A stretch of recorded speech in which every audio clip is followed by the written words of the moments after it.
Social engineering is the manipulation of people into disclosing confidential or sensitive information. Most commonly, it's done over email, but it's also regularly carried out over the phone or in person.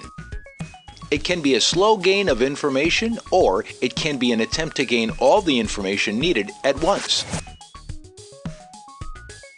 One example of this is if someone calls the office and asks, "Who's the boss?" or "Who's the CEO?" Then they request his or her email address, and maybe they request their phone number. Now that attacker has the username as well as the name of the person they need to target in order to compromise the business. So any pieces of information they can grab can be used in future attacks.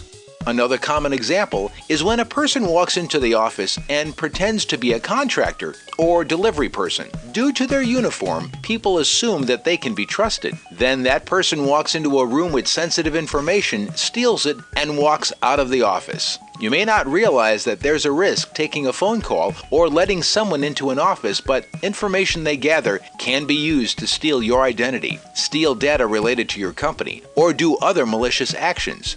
This is a great tip for your personal life or your home life as well, because if somebody calls saying they're from the credit card company, the IRS, some vacation resort, or someone says that they're lost or they're out of money in a country, call them back and see if it really is who they say they are.